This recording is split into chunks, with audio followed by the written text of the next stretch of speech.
नमस्कार। आज 28 जनवरी 2024 को होने वाली RACET परीक्षा के सभी प्रश्न और उत्तरों के बारे में हम जानने वाले हैं। हमारे पास में सीरीज C है, आपके पास में series A, B, C, D कोई भी हो, आप अपने प्रश्नों का मिलान कर सकते हैं। सभी सीरीज के अंदर सेम ही प्रश्न दिए गए हैं। प्रश्न नंबर 1, MS वर्ड 2010 में Ctrl+X और Ctrl+C बटन दबाने में क्या अंतर है? तो इसमें सही उत्तर है B। टेक्स्ट को कट करने के लिए Ctrl+X का उपयोग किया जाता है और टेक्स्ट को कॉपी करने के लिए Ctrl+C का प्रयोग करते हैं। अगला प्रश्न नंबर 2, कथन 1, Shift+Delete कीबोर्ड कुंजियों का उपयोग करने से फाइल फोल्डर स्थायी रूप से हट जाता है, यह रिसाइकल बिन में उपलब्ध नहीं होता है। तो यह कथन बिल्कुल सत्य है। कथन 2, विंडोज़ 10 में प्रत्येक उपयोगकर्ता के लिए अलग अलग उपयोगकर्ता खाते अद्वितीय सेटिंग और वरीयताओं जैसे डेस्कटॉप, पृष्ठभूमि, स्क्रीन सेवर की अनुमति देते हैं। तो ये भी सही है, इसीलिए प्रश्न नंबर 2 का राइट आंसर होगा डी। अगला प्रश्न नंबर 3, राजस्थान सरकार द्वारा प्रदान एक शिकायत निवारण सेवा है। तो इसका सही आंसर है ए, राजस्थान संपर्क पोर्टल। अगला प्रश्न नंबर 4, इनमें से कौन सा SSO यानी सिंगल साइन ऑन का वैध उद्देश्य नहीं है?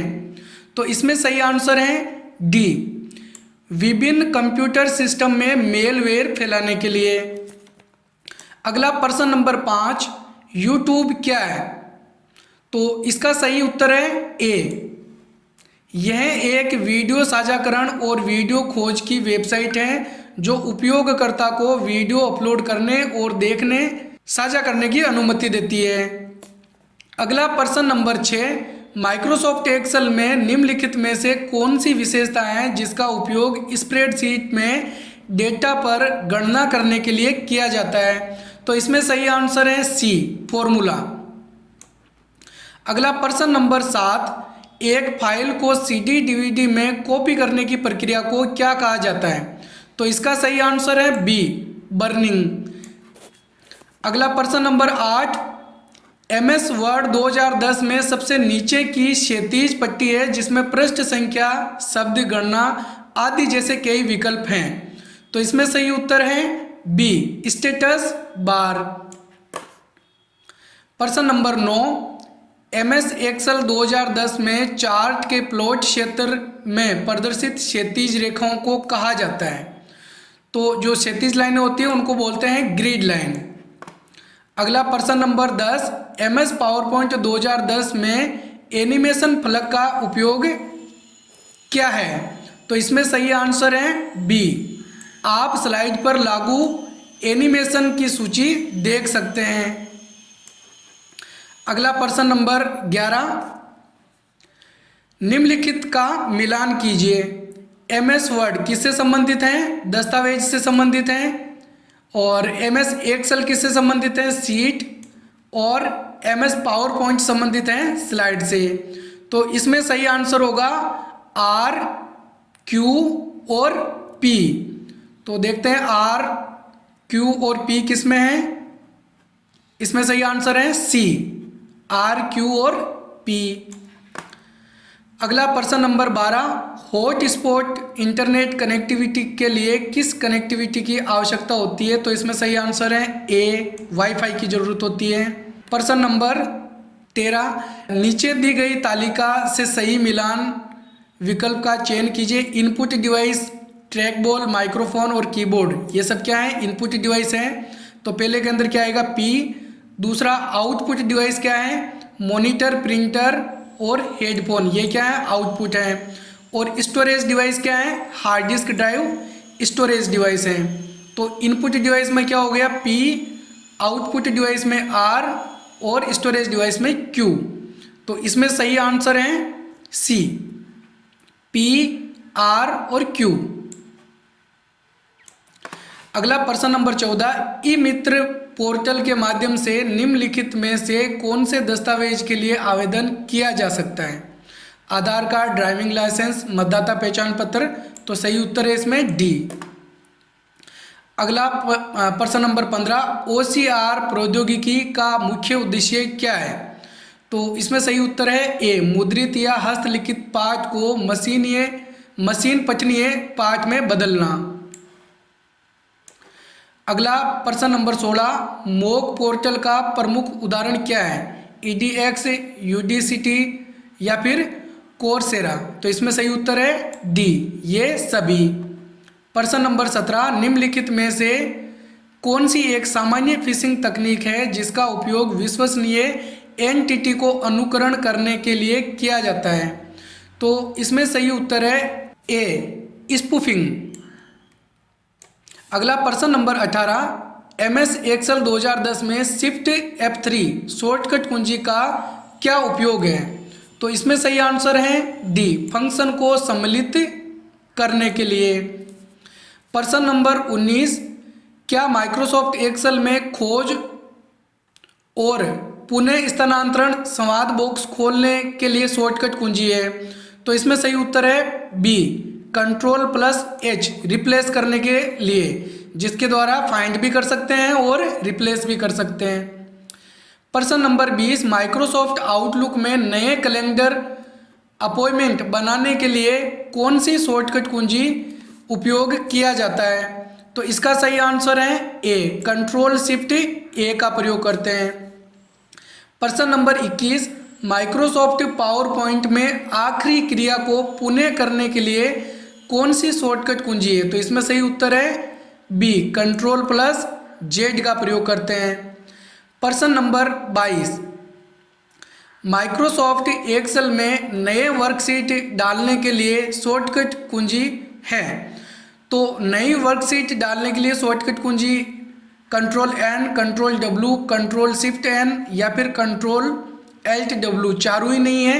तो इसमें आपको बोनस अंक मिल सकता है। वर्कशीट की जगह पे अगर वर्कबुक लिखा हुआ होता तो इसमें सही आंसर Ctrl+N होता। तो यहाँ पर इस प्रश्न में हमको बोनस अंक मिलेगा। अगला प्रश्न नंबर 23, माइक्रोसॉफ्ट पावर पॉइंट में चयनित स्लाइड की नकल बनाने के लिए कौन सी शॉर्टकट कुंजी है? यानी कि स्लाइड की डुप्लीकेट स्लाइड लेने के लिए Ctrl+D का प्रयोग करते हैं। प्रश्न नंबर 24, माइक्रोसॉफ्ट एक्सेल में सक्रिय सेल के पूरे स्तंभ को चयनित करने की शॉर्टकट कुंजी है। तो इसमें सही उत्तर है ए, Ctrl+Spacebar। अगला प्रश्न नंबर 25, माइक्रोसॉफ्ट एक्सेल में सेव एज संवाद बॉक्स खोलने के लिए शॉर्टकट कुंजी है। तो इसमें सही उत्तर होगा ए, Ctrl+S। अगला प्रश्न नंबर 26, माइक्रोसॉफ्ट वर्ड 2010 में दस्तावेज के लिए डिफ़ॉल्ट फाइल एक्सटेंशन क्या है? तो माइक्रोसॉफ्ट वर्ड 2010 का फाइल एक्सटेंशन नेम होगा .docx। अगर 2010 की जगह पे 2003 लिखा हुआ होता तो इसमें बे सही होता। अगला प्रश्न नंबर 27, एक्सेल 2010 में दो डेटा सेट के बीच संबंध दिखाने के लिए कौन सा चार्ट सबसे उपयुक्त है? तो इसका सही आंसर होगा सी, स्कैटर प्लॉट। अगला प्रश्न नंबर 28, एक्सेल 2010 में एक बड़े वर्कशीट को स्क्रॉल करते समय शीर्ष पंक्ति और बाईं स्तंभ को दृश्यमान रखने के लिए आप कैसे फ्रीज पेन का उपयोग कर सकते हैं? तो इसमें सही आंसर है ए, पंक्ति और स्तंभ को चयन कीजिए और फिर व्यू टैब के तहत फ्रीज पेन पर क्लिक कीजिए। तो ए इसमें सही आंसर होगा।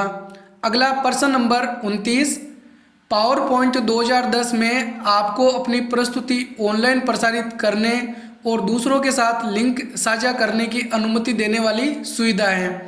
तो इसमें सही उत्तर है B, broadcast slide show.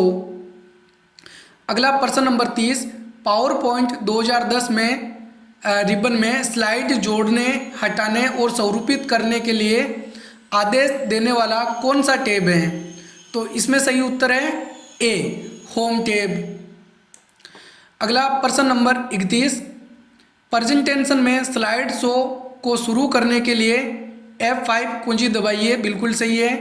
Slide show menu से व्यू शो विकल्प का चयन कीजिए, ये भी सही है। स्लाइड शो मेन्यू से रिहर्स टाइमिंग का चयन कीजिए, ये सही नहीं है। तो इसमें सही उत्तर ए और बी दोनों ही है, इसलिए सही आंसर होगा डी।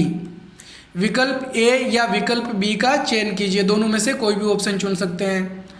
अगला प्रश्न नंबर 32, एक सर्च इंजन द्वारा सूचनाओं को खोजने के लिए किसका उपयोग किया जाता है? Web crawling, web spider, indexing, searching या फिर ये सभी? तो इसमें सही आंसर है डी, ये सभी।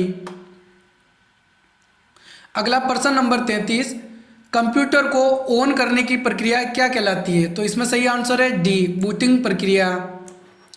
अगला प्रश्न नंबर 34, निम्नलिखित में से कौन सा एक इनपुट डिवाइस का उदाहरण है? तो इसमें सही आंसर है ए, स्कैनर एक इनपुट डिवाइस है। स्पीकर, प्रिंटर, प्रोजेक्टर क्या है? आउटपुट है। अगला प्रश्न नंबर 35, ओटीपी का उपयोग सुरक्षित ऑनलाइन लेन देन के लिए अतिरिक्त सुरक्षा सुविधाओं में से एक के रूप में किया जाता है।